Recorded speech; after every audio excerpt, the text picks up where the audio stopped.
Thank you so much for listening to the KJNA podcast. You can email us at kjnapodcast@gmail.com. Give us a call or text or leave us a message at 858-848-KJNA. That's 5562.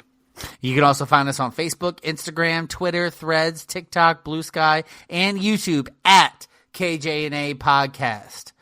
Don't forget, we have 6 hours of bonus content over on our Patreon, patreon.com/KJNA Podcast. And if you want to donate to us, find us at buymeacoffee.com/KJNA Podcast. Thank you so much for listening. Love you.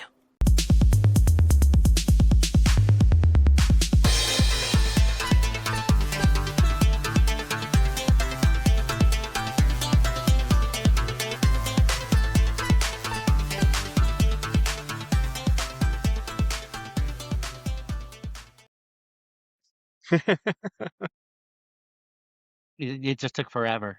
Hi, everybody. We're doing. We have a guest, so we don't do the intro when there's a guest. It's just what we do. Just in raw. Yeah, we just because I don't like to. I don't want to have like a structured thing. Like, No, we're gonna like shoot we the do better shit. when we're Have a just good time winging it. doing it. Yeah, just talk about whatever. I can wing it. I can freestyle. All right, well, you need to beatbox right now. Yeah. Well, yeah. Man, gotta pull out Find my a sweet beat. cardboard. Here, Jay, give him the beat. Just give him the beat. Yeah. Can't put me on the spot. No. That's the whole point. That was the whole point, was putting you on the spot because it was funny. Ew, structuring- you have children in your house. Yeah, that happens. Gross. Sometimes. Sometimes it happens. So anyways- As quickly as they appear, they disappear. That's teenagers for you. Yeah, say ask Ooh. teenagers too. Yeah. I'm 3 out of 4 teenagers. One I'm more on to the get. cusp of 2 of them, and it's starting. I'm so sorry. So sorry. Children. So anyways, so we actually do have a reason for having a guest because Mr. C.E. Massari, how do you want us to refer to you? Whatever works for you is fine. I decided that having a pen name is important in the year 2026 because people are weird online. So as much as I can minimize my professional life with my writing life, I want to keep it separate, not only just for myself, but family as well, because internet people are weird and they don't know personal space. These are That is facts. very true. That's very true. So we can go like it's the J and the K and the C. Yeah, Done. that's perfect. Perfect. So, okay. So, what is it that you're writing? Because you obviously have done your indie comic. You contacted us about coming on. So currently launching September 15th on Kickstarter and then all to the worldwide audience via Prana and SourcePoint Press is my book, The Mafia vs. the Klan. And I tell everyone, if The Mafia vs. the Klan doesn't get you excited, probably not going to be the book for you. But I feel like most people, when they hear that, are like, oh, that's pretty interesting. Tell me a little more. So The Mafia vs. the Klan is essentially John Wick meets The Godfather. It is a mix of nonfiction, true life stories from my grandfather's life that are mixed in with a fictional element. The story started as kind of an inspiration of a military channel episode titled The Mafia vs. the KKK that my dad was watching. He goes, oh, that's a really good idea for a comic. And he told me about it. I'm like, yeah, it is a really good idea for a comic. So I watched the episode. I already had a little bit of stuff in play in the back of my head because of stuff that happened to my grandfather back in the day. And then it was just a matter of how can I put these pieces together. So I took that concept of the Mafia versus the KKK. I built the real life experiences in. I first developed it as a 5-page script back in 2018, 2019 on the Comics Experience Intro to Writing course. Very different. Yeah, because it's 5-pager, it was very different. It was very short, very sweet, very, to the point, not a whole lot of meat on the bones. But I took that initial structure and then I built it out to the 110-page graphic novel that will be releasing on September 15th. What we're doing with the Kickstarter is we are launching a one-time limited, never to be done printed cover for the book. So anyone who backs the Kickstarter, you'll get that print cover. No one else will be able to get it unless you back the Kickstarter.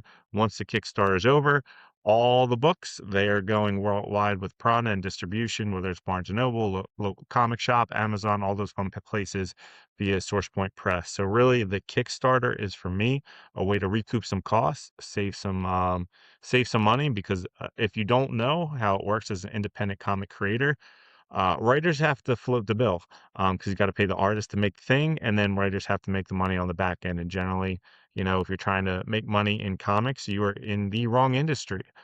So things like Kickstarter, they make our lives a whole lot easier because it gives us an instant audience to know that some people are interested in the book, save some cost on those production end of things, and also build a little bit of hype. Because that, like I said, that collector's edition of, hey, this is a one-time printing from an artist, Plaid Klaus. He did Images Void Trip. He's done a couple other books as well. I've known Klaus for years. He did a cover back in like 2015, 2016 for my first Kickstarter, first creator-owned book. I've kept in touch with Klaus over the years. He's a great guy. At this point, I probably consider a comic friend or industry friend. Mm. He's also a fellow jiu-jitsu practitioner. I'm really happy that he got into it and stuck with it, especially as an artist. You don't want to lose the money Oh, yeah. makers, but he's sticking with Yeah. it. I'm super happy about that. So he's going to be doing this one-time printing, and then the main artist for the book is Martin Jimenez. He's done a lot of different books for different titles. He had an image title as well. I can't remember what it's called. But Martin's great. I actually, because he fit the book so well, I actually had to do a sequel, which I did not initially intend to do. But he picked up an inquiry that I put online for a completely separate book. I saw his artwork and I was like, I found my guy. And I completely dropped what I was doing. We That focused artwork is on this, killer. and yeah, Oh yep. yeah. And that's where we've been on it since. So, if anyone's interested, again, Kickstarter September 15th, then worldwide audience, via whatever distribution channels that SourcePoint does their stuff with. That's awesome. You are you putting it in? You said it's going to be in Barnes and Noble and all over there Yeah, already, or yeah. So how that works exactly, I don't know. That is the one thing I don't know from the comic publishing side of how that okay? exactly works. Especially since Diamond's gone away, I know a lot of like the distribution channels are a little different. SourcePoint has via Prada, they have distribution channels with Simon and Schuster, Barnes and Nobles, Amazon, all the big ones. How Mm. they exactly like the places and locations pick them up, I'm not really sure. I don't know if it's SourcePoint has to solicit it till I'm just going to make something up like a Barnes and Noble in the middle of Wisconsin and one to California, or it's Right. like there's like essentially a inventory person at the location who's going through like a book of things that they might want to have in the shop, and they're like, oh, this looks cool. We're gonna print a couple of these. So I don't know exactly. I know comic shops, Okay. it's pretty much similar. Where like a comic shop, if I don't know if you've seen, I know you guys have probably gone to comic shop. You've seen like the Yeah. solicit, the big book right there. I'm Yeah. pretty sure it probably works the same way, where like the shop's going through and it's like, we'll order 5 of these, 3 of these, 10 of these. Mm. How exactly it gets to those shops, I'm not sure, and that's a really good question. Oh, okay. Well, that's really cool. You said you did another comic before? Yeah, so my first book was called The Six Swords.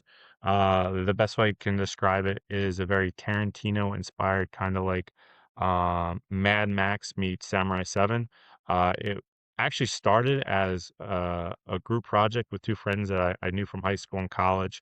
My friend came up with this drunken idea one day, and we morphed it from like a Venture Brothers homage, where it was really just supposed to be like a lot of spoofing kind of thing, into a little bit more of a serious, like that Kurosawa-esque with a Tarantino and kind of like a dark humorish twist to it.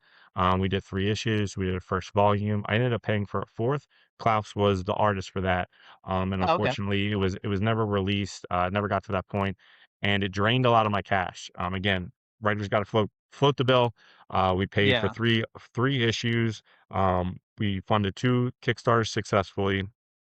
Then on the fourth issue, things just weren't lining up financially with budget and other things. And then I said, I never ended up releasing it. I tried to start another project right before I went away to basic training. And I kind of got a bunch of things happened at one time that just Right. were terrible. The first artist I had, he got sick after doing 2 pages. I had to drop him.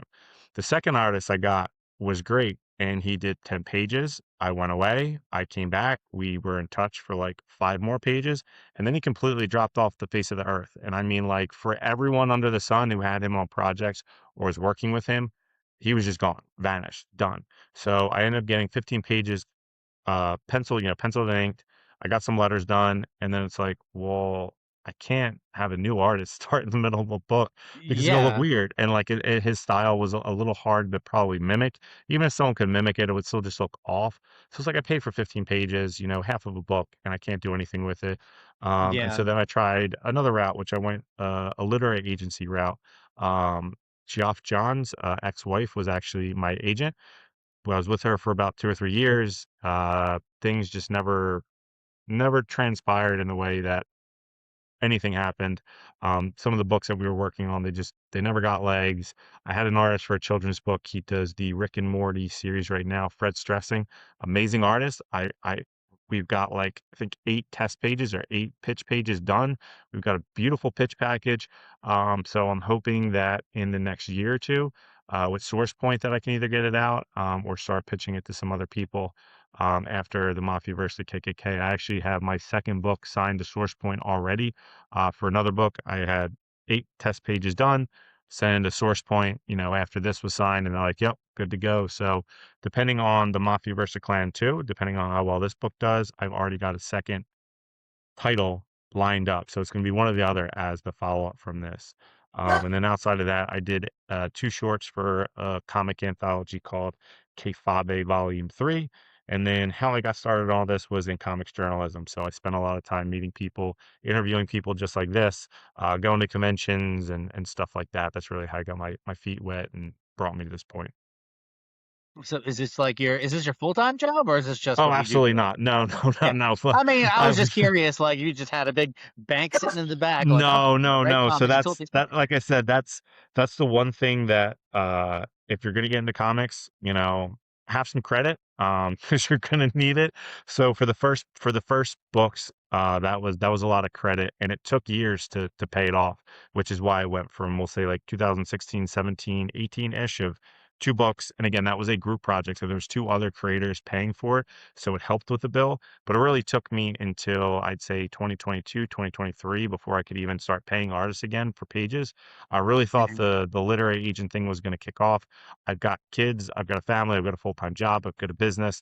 Like, I have a lot going on in my life, and I know it's not the right thing to say in the industry where it's like, I just want to create the thing and then suddenly I'm making money because you're still going to put in the Mhm. hard work. But at the same time, it's like, I don't have time for that. So, like, I want an agent who's going to do that for me. I'm going to make the thing and you're going to pitch it. And I don't care if I lose money on the back end. It makes my life a whole lot easier. Now, again, it didn't work Mhm. out. I'll eventually look for another agent, see how that goes. But for this book in particular, I have been on the podcast circuit, at least 2 or 3 shows I can get a month. If I could get more, I would do more. I am very grateful for the opportunity that Dirk Manning, Josh Warner, and SourcePoint gave me for this book, and I'm going to take full advantage of it. I'm going to do the groundwork. I'm going to talk to everyone, anyone, and do everything that I can to make sure this funds, builds the momentum so that when it does release on, all the different publishing channels, that it's showing SourcePoint like, hey, we've got a creator here who is willing to put in the work, willing to do everything he needs to, and that they keep me on for the long run for some future projects. Yeah, that'd be Yeah. great. What were we gonna say, Jay?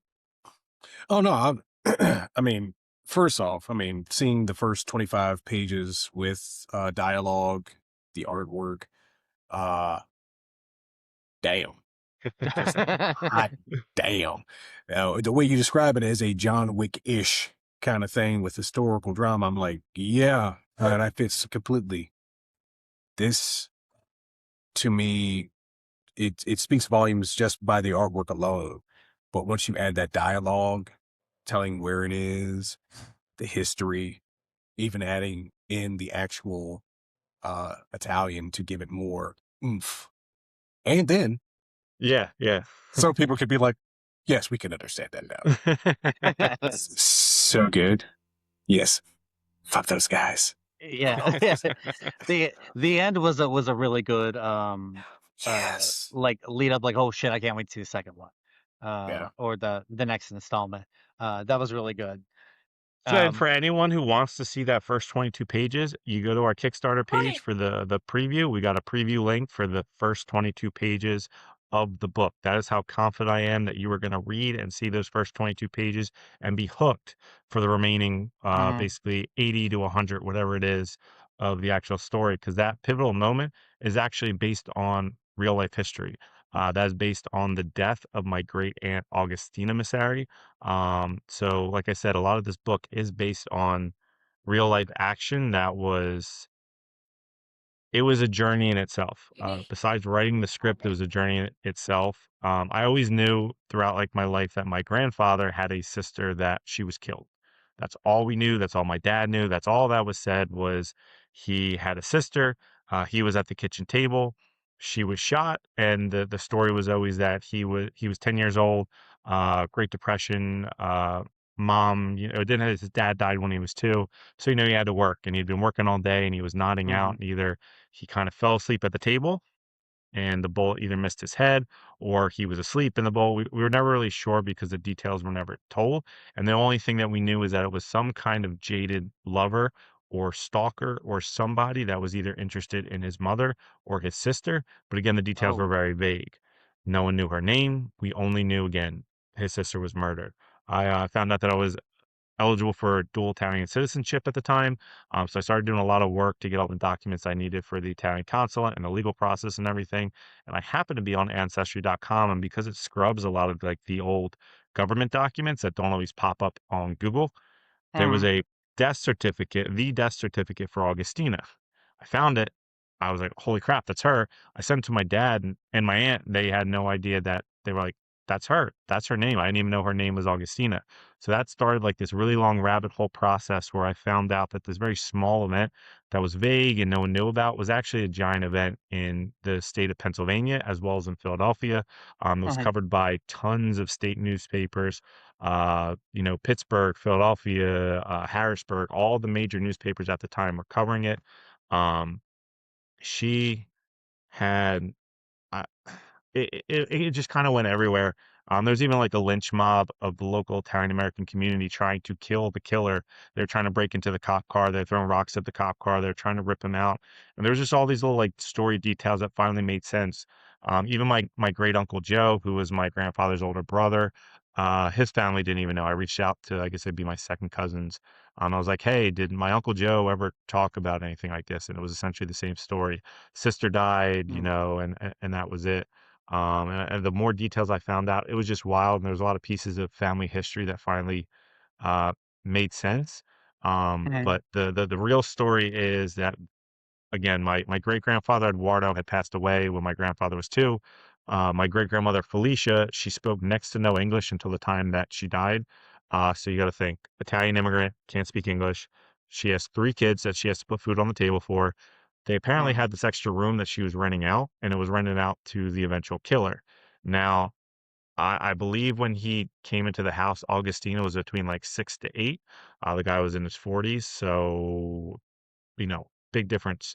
Um, he at some point had started to, at least according to the newspapers and the information I found, again, these are, secondhand sources. I don't get the first sources because they're all dead or didn't talk about it. Right. So they basically said that he had tried to take control of the family or assert himself, and at some point he had slapped Augustina.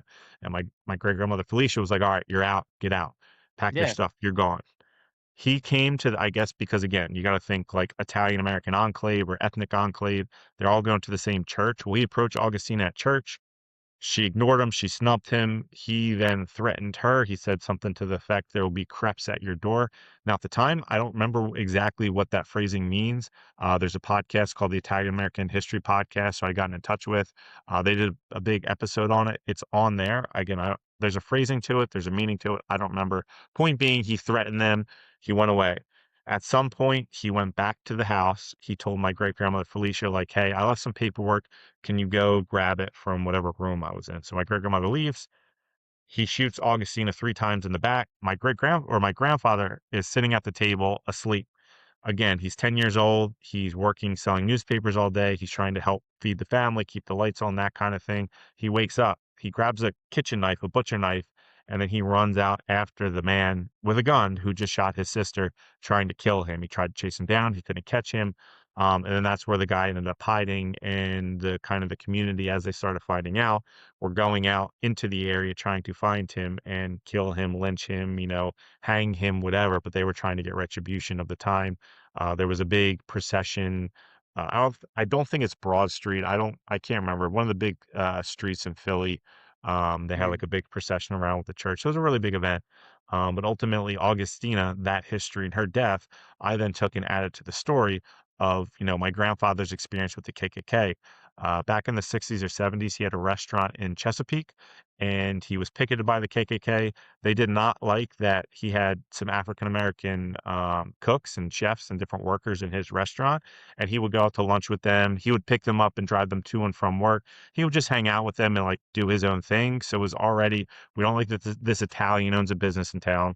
We don't like that he's hanging out with his workers. So you can see in that first 22 pages the kind of inspiration of the element of the Mhm. restaurant there. Like I took that from, my grandfather's real experiences. I know that the KKK picketed the restaurant at some point. I'm sure there's some other stories, but my grandfather and my aunt said they're a little hazy and vague.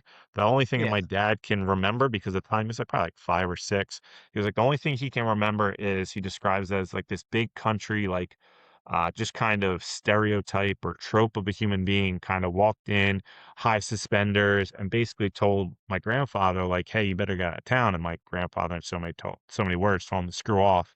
That's really the only thing that my dad remembers. So I know at some level, he dealt with, kind of like the typical Southern racism at the time as an immigrant, and then working with his workers and just having a fairly close relationship with them. Um, that was a big inspiration for the KKK side. As far as the mafia stuff, I can say that my grandfather was not in the mob, but he did know individuals in the mob. Frankie Flowers was someone that he, at some level, had some kind of relationship with. If anyone knows anything about Frankie Flowers, he was not a made man, but he was killed by the mafia. Now, you can see some podcasts and stuff from some former individuals in those circles who say that there's, some vagueness around that association. But the point being that Frankie Flowers was a bookie for the mob in some level, or associated with them in some level. My grandfather had some kind of close relationship with him, or acquaintanceship with him, according to my dad. My Uh-huh. grandfather traveled a lot. So my dad and his family, they kind of traveled a lot depending on the jobs that my grandfather had. He had left the Philly area for like 20 years. He got laid off somewhere, and he had asked, or Frankie had I offered got him a I job. got a guest on right now. Okay. Oh, Should check. sorry. And then Frankie had offered him a job. So my grandfather ended up turning it down. My dad was trying to become a cop, and he basically told him, like, hey, like, I don't want to affect my son's, job prospects by associating with you. But you got to think, like, if someone like Flowers is offering my grandfather a job out of the blue after like 2 decades not being in the area, they had to Mhm. know each other on some level. And the other person that my dad says that he does remember as far as the name is Chicken Man Testa, he was the boss of Philly at the time.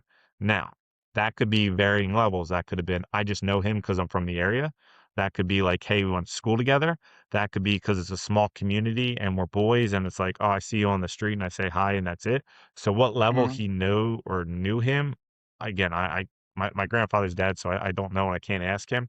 But Chickaman Testa was a name that my dad at least says that he had some association with. So that's hitting all three elements as far as the story goes, and the rest being a lot of fiction mixed in. Oh yeah. That's super cool though. That's why, and I'm sorry, my son was trying to Oh, you're get my good. Don't worry attention about it. there. Don't worry about it. I wasn't trying to be a dick, but I was just like, "Can you I get the fuck completely out?" understand. I trust me, I understand.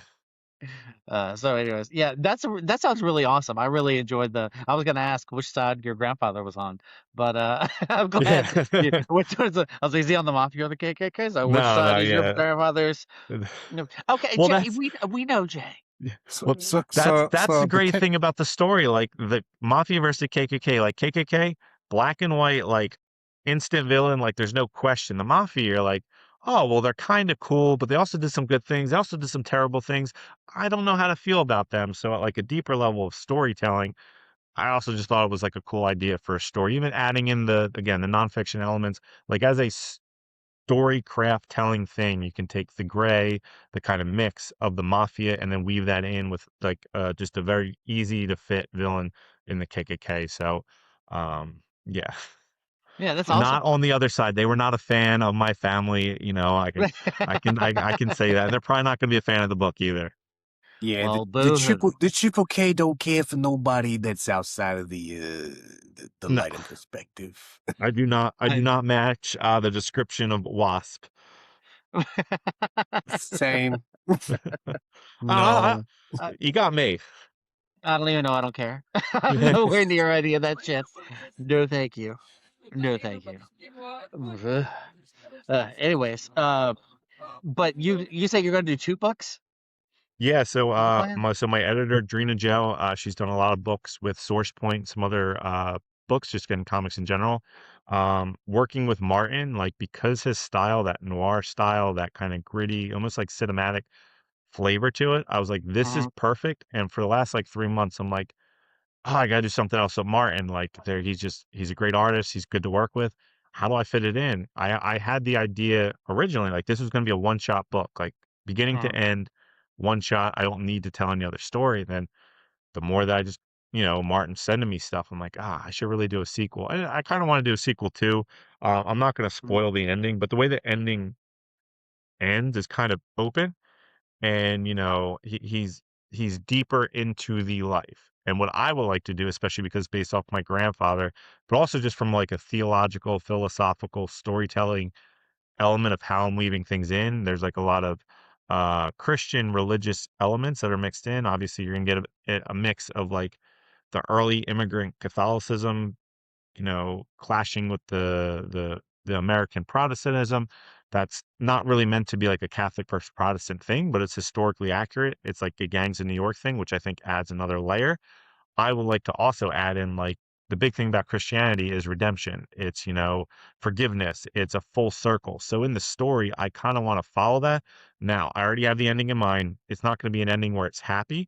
While you might be forgiven, while you might find redemption, while you might find all these things in your next life, and you might find it internally and peacefully like, hey, I've done everything I can to pay for my sins. That doesn't mean in the physical world on earth that everything's suddenly perfect and those sins are forgotten. So Yeah. that's kind of how I want to weave it in. While the character might find a sense of peace or sense of uh, full circle moment, that does not mean Yeah. that the people in the physical world has forgotten some of the things he's done. But I do want to bring it back. It's kind of like, hey, the characters found his redemption at the end. Now, again, leaving it open, that redemption doesn't mean like a Disney ending. Oh yeah, Right. never does. There's always a child or a family member waiting in the wings to get Yeah. revenge. It's like it makes me think of playing Minecraft with my children, and you kill the Yeah. adult sheep, and the baby sheep's still around. You're like, find me when you're older, and You you got an take care. insurgent war going on. This can't this can't be Afro Samurai. Yeah. It could be. Literally Afro Samurai. Ron Mm. Perlman to for the Samuel L. Jones. Jackson. Jones. Jones and Jackson. Yeah. That. So, did you did you name them after your the people in your family? Yes and no. Okay. So the main character Mario, that is my grandfather's name. I did not use my real last name for obvious reasons, so I actually used my great grandmother's maiden name. So Veneri is my great grandmother's last name. There's a couple other characters that I took inspirations from my grandmother's father. I used some other family names that are mixed in there. Then obviously Augustina is based on my great aunt Augustina. Some of the other names, just we'll talk Easter eggs a little bit. So one of the big villains is based off of a real life KKK villain, which is just fun because he's not going to have a real nice ending at the end. So it was a little bit of redemption moment. Same thing with the cooks. If you can, for anyone who wants to play the game of they like research, take the names of the cooks, put the names of the real villain into the Google machine when the book is out, and then you'll get the real kind of like real life story that I took from there. It was actually some of the stuff in there completely separate inspiration. So when my dad became a cop, the town that he became a cop in had a lot of issues at the time this is in the 80s, 90s. There was still a little bit of lingering KKK elements in the town where we'll just call it old, old boys club kind of stuff. And there was a Right. lot of rumors about certain deaths that weren't necessarily deaths. So, person drowning in basically a puddle or like a yay high bit of water, that was inspired by someone that my dad's like, yeah, I'm pretty sure like they off this guy because there's no reason why anyone would die in that level of water or drown. So like there's a lot of different Easter eggs that I collectively took and I sprayed in there for a bunch of different elements of my life, as every good writer does or tries to. Hmm. That's awesome though. I'm super stoked about seeing like the rest of it. I'd love to see the rest. I wanted to make sure I check out the Kickstarter because the way you end again, just a little teaser is like asking for more. Definitely asking for more. It's John Wick. You watch John Wick in the first 10 minutes, the dog dies, and then it's just the rest of the movie. Does that spoiler kill John Wick? Absolutely not, but he's going to get really mad. So if you take all the information like any one puzzle piece, what's going to happen, and then how that story just progresses forward. That progression forward is the police won't help. He can't help from the law. It's like there's this interesting aspect of in the story. There's a lot of elements of the church that'll come in with priests and Catholics that it's in there. He never explicitly says like, "Hey, I've lost my faith in God," or "I've lost my faith in religion." And there's a lot of like theological things that I try to piece in that are central to the story or parallel the story, but Hmm. it's taking somebody who still has that kind of faith. But how far can you push a human being where they've lost everything on earth? They're still willing to go, yeah, hell exists, and I am willing to go there to get my revenge and my redemption, my whatever on earth, because it pushes you that much. That's kind of what I did with the characters. I Hmm. wanted the character to lose everything, still have that element of faith in the back of their mind, but be so pushed by pain and sorrow and hurt that they are willing to kind of give that up to get that earthly revenge. Yeah, I like whenever I've written stuff before, I've always done like I've written my characters into a corner, Yeah. like a way that it's really difficult for them to get out, and then figuring out how to get them out is the fun part of writing for me. Oh yeah. But did you have any moments like that with yours, or did you have the whole thing prepared and ready to go? I kind of had it mapped out because I always knew how I wanted it to end. I always wanted to be really like a push off point where it is the death happens, I can't get help, and then it's I am going to accept. I'm giving up. I'm selling my soul to the devil, and it's going to be violence and destruction and just carnage up until the end, until he finally gets that revenge, and then it's like, hey, well now I'm stuck with this. Like I'm in the mafia, and I've got to do mafia things. I've got to do what they tell me, whether I think it's morally right or not. I made this deal. So I really try to play up those things in there. One of the things that I can say, and this isn't like a tuning your own horde thing, just as like a mental evolution thing of looking at the comics medium. When I used to write comics, not that I was coming into it with like the cinematic mindset, because a lot of people will write comics like a movie script. Mm. But it was like, hey, I read the How Do You Make Comics book. I talked to the people when I did interviews. But the Six Swords was very much ran still with that movie element in mind, but even more like an anime style to it, or it was written differently.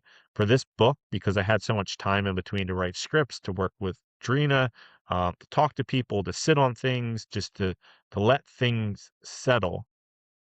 If you guys are familiar with Aubrey Sitterson, I've said this every single time. His Substack, where he talks about how he's done his recent book Free Planet on that's from Image. He was like, I want to make the comics medium. It's a specific art medium with a very, very, very, very specific storytelling ability and way to do it. And that was his approach. And everything that I read in his Substack of how he was approaching this series that he's been working on, I then try to brought to the Mafia vs. Clan. How can I take the comics media and use it to its full potential? How can I use the things that make comics great that are different from, live action or movies or TV shows? All of them have a very specific way to tell a story and very strong points. Like a movie, you've got, point A to point B, and you've got an hour and a half, 2 hours to tell it. it's an arc. A TV show is like lots of little arcs. Anime, it's like, hey, we can do action scene with the comics is you have to be able to tell the story through the art as well as the script, and then utilize your ability in the script to do certain call outs that work to Hmm. your artist's strengths. The way that I've tried to describe it to a lot of people, or at least the way that I've mentally, conceptually come to the point with comics is like football. As a writer, you're the quarterback. You see the field, you're reading the play, and you're directing all the play. I send the ball to my skill player. That's the inker, that's the colorist, that's the whoever. I'm handing them the ball, the script. They are then taking the ball and doing something completely different with it, how they then see the field, however the play is then reacting. So it's a passing off of the torch to that next layer, but it's starting with me.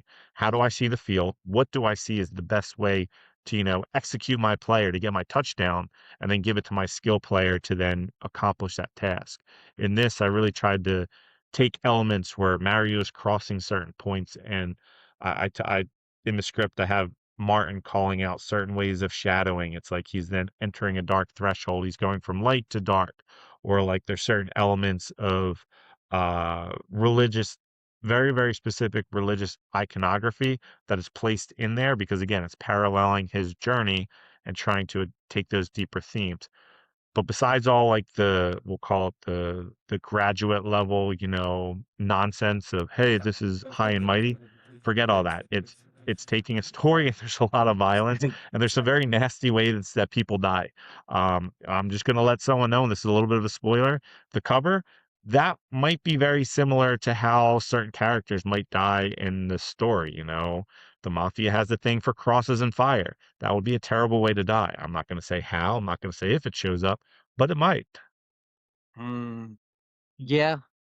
I mean, if it's gonna be John Wick, it's gonna be a lot of shit Yeah, going on that's for the rest of Yeah. the book. Guns, fires, Yep. knives, arrows, lynching. I can see a bunch of lynching. So you Yeah. said you went to classes to learn how to write comics, or just for the joy of it? So yes and no. So a lot of what we'll say, the biggest thing that has inspired me, or how I learned to write comics was so my original career path that I wanted to take was to be a professional fighter. It did not work out, but my idea was, I was a big fan of Mayhem Miller. Anyone who's watched Bully Beatdown would know Mayhem. Mayhem was the host of Bully Beatdown for MTV. He was in a couple movies too. But Mayhem Miller was like this wild guy, crazy entrances, but it helped pivot him to different entertainment opportunities. So I was like, okay, cool. I've always wanted to write comics. I don't know how to get into it. I don't know how to make a name for myself. So I'm going to try to be a professional fighter. I'm going to do crazy entrances like Mayhem. I'm going to be a character in the ring. And then, once I get big enough or notorious enough, then I'll try to get into comics. Did not work out, got hurt. Certain things just did not pan out the way as life goes. But it ended up helping me get into MMA journalism. Like MMA journalism was real early on in the 2009, 2010s. It was, the wild, wild west of the blog sphere. So I started interviewing fighters. I started writing for different outlets and stuff like that. And then eventually I pivoted that into writing for comics websites. If anyone knows Ain't It Cool News, that was the first big one. I was doing comic reviews for them. I was able to use their press passes to go to New York Comic Con. And then I would go to Oh, different cool. events. And my thing was, I'm going to go there and give whoever I'm writing for the content that they need for their site. But also, I'm going to do my thing, which is I'm going to sit there and I'm going to ask the creator, whoever I'm talking to, artist, writer, whatever, hey, what are the things I need to do to break in? What advice would you give to young and up and coming artists or writers about coming into Hmm. comics? Those kind of things. So I'd pick their brains. I'd ask those questions. I would buy the how do you write comics books. I do all those kind of things. And then I took a couple classes with Comics Experience Intro to writing comics. I think I took two classes. I took a lettering class and a writing class with them. And then I also just I did a mentorship with them for a short period. It's basically like you pay. It's almost like we'll call it like private lessons for gymnastics or martial arts Hmm. or whatever.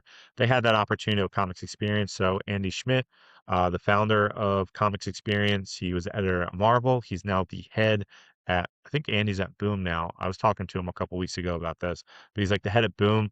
Like I had a bunch of different sessions where I talked to him and I learned the craft.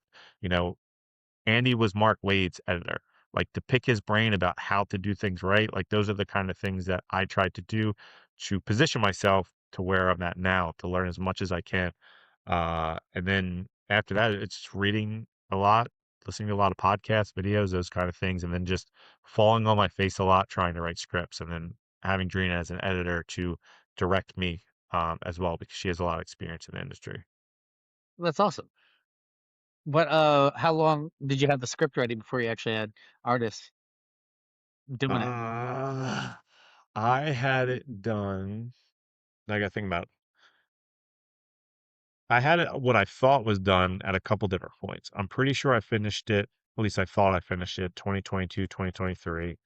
And then it changed with the literary agent because, again, talking about comics medium, there's certain points in it where if you write like a movie script and you put a lot of dialogue, that's cool for a movie because that's just how a movie works. That's super boring and people do not like that in comics. Now, unless you're Alan Moore, then it's a totally different story. But most people do not like a lot of dialogue in comics. So I ended up having to take different kind of like puzzle pieces and take certain sections of the script and shift them. And so that action was in certain parts, flashbacks were in certain parts. I had to add additions. So then it changed with the literary agent. I thought I was done. And then when I left Anissa, it's like, okay, well, now I'm going to change it again with Drina. So it changed again. So I think like all in Hold on, I'm all, like busy. really the final version that's Let me being know in used advance. now See it. was probably January of this year because I probably once I found Martin, I probably went through again and I made a bunch of changes again then too. So I have not touched it since January. Oh man,